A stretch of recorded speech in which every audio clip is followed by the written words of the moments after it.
आखिरकार गैंगस्टर अमन श्रीवास्तव की गिरफ्तारी हो गई है। जाहिर सी बात है, यह गिरफ्तारी झारखंड पुलिस के लिए बेहद कामयाबी के तौर पर देखा जा रहा है और कल ही झारखंड के डीजीपी ने इस बारे में विस्तृत प्रेस कॉन्फ्रेंस करके पूरे मामले की जानकारी दी है।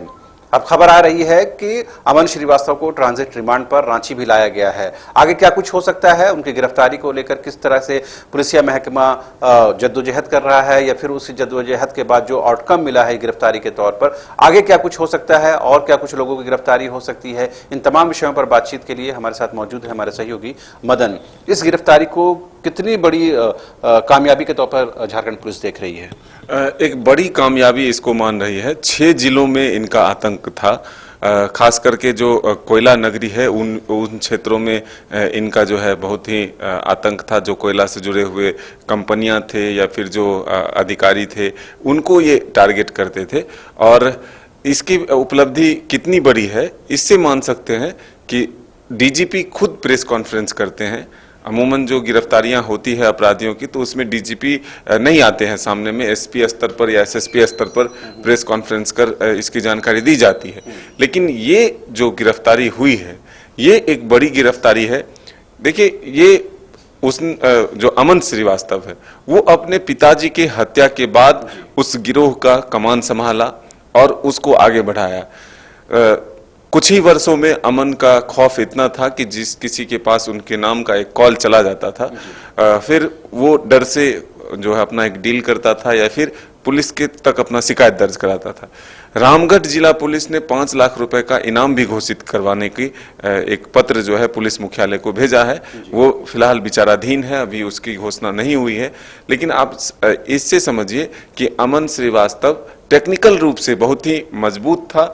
वो दूसरे राज्यों को अपना ठिकाना बनाया और सीधे तौर पर वो खुद से कभी भी किसी को न कॉल किया न किसी मामले में वो डायरेक्ट इन्वॉल्व हुआ।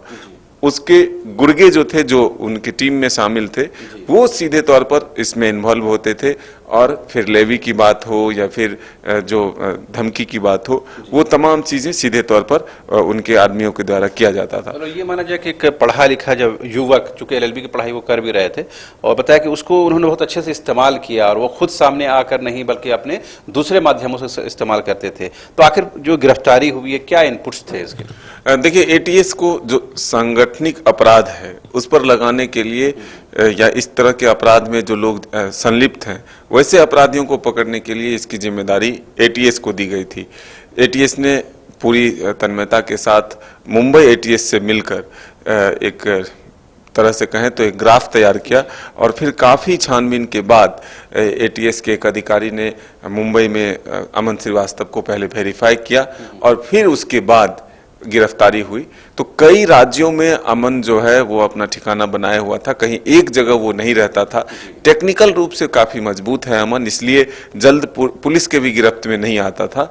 या फिर ये कहें कि जिस तरह से मोबाइल का डिटेल्स निकाला जाता है, लोकेशन पता किया जाता है, उस आधार पर भी गिरफ्तारी की बात होती है। लेकिन वो टेक्निकल इतना तेज था कि वो जल्द पुलिस के एक तरह से कहें तो रडार पे नहीं आ रहा था। लेकिन अब पुलिस ने एक बड़ी कामयाबी हासिल की है। जो झारखंड के 6 बड़े जिले, जो महत्वपूर्ण जिले हैं जहां पर अमन का खौफ था, वहां के व्यवसायियों में, वहां के कारोबारियों में, वहां के अधिकारियों में जो खौफ था वो खत्म हुआ है। और झारखंड पुलिस भी एक राहत की सांस ली है, क्योंकि ये छुपा हुआ चेहरा एक था अमन श्रीवास्तव और उनके नाम पर जो है एक तरह से अपराध होता था, तो पुलिस को भी काफी जद्दोजहद करनी पड़ती थी इस मामले के तह तक पहुंचने में। और 23 ऐसे मामले हैं जिसको लेकर के पुलिस को तलाश थी अमन श्रीवास्तव की।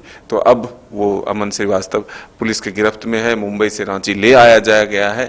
अब 20 तारीख तक कोर्ट में उन्हें पेश किया जाना है। ये माना जाए क्या अमन श्रीवास्तव की गिरफ्तारी के बाद जो दूसरे आपराधिक गिरोह हैं या जो सक्रिय गैंगस्टर है वो कहीं ना कहीं डेमोरलाइज होंगे या झारखंड पुलिस उनको पकड़ने में कामयाबी होगी या उस तरफ पुलिस का कोई फोर्स लगेगा? नहीं, देखिए, ये एक अच्छा मैसेज जरूर है उन पुलिस अधिकारियों के लिए जिनका मनोबल कम होता है कि अपराध होते रहते हैं और पुलिस कुछ नहीं कर पाती है।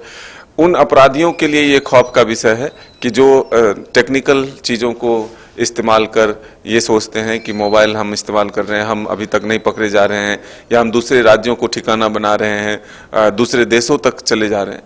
तो अब इन सब ऐसे अपराधियों को ये डर जरूर होगा कि हम कुछ भी कितना भी कोशिश कर लें, लेकिन पुलिस अगर चाह लेगी तो उससे उसकी गिरफ्त से आप बच नहीं सकते हैं। तो ये क्या माना जाए, इनकी गिरफ्तारी के बाद ये भी आशंका व्यक्त की जा रही है कि बहुत सारे सफेद पोश हैं वो भी इनकी जद में आ सकते हैं। हाँ, देखिए, कॉल डिटेल्स निकाला गया है, जो पूरा CDR है वो निकाला गया है, तो उसके आधार पर ये मान सकते हैं कि कई अधिकारियों से अमन श्रीवास्तव की अगर बातचीत होती थी, जो सफ़ेद पोश हैं उनसे अगर बातचीत होती थी, तो किसके इशारे पर काम होता था, कौन करवाता था, उनकी संलिप्तता कैसी है, आखिर अधिकारी क्यों उनसे बात करते थे, तो ये तमाम चीज़ें अब स्पष्ट होगी। जो पुलिस आगे अपनी जांच को किस तरह से आगे बढ़ाती है, कौन है वो सफ़ेद पोश या कौन है अधिकारी, उनके नाम का खुलासा होगा और फिर उन पर पुलिस की कार्रवाई होगी। जाहिर सी बात है, अभी तो केवल गिरफ्तारी हुई है, उसके बाद जब पुलिस की पूछताछ होगी तो कई राज अभी फाश होंगे और उसमें कई सफ़ेद पोश भी उनकी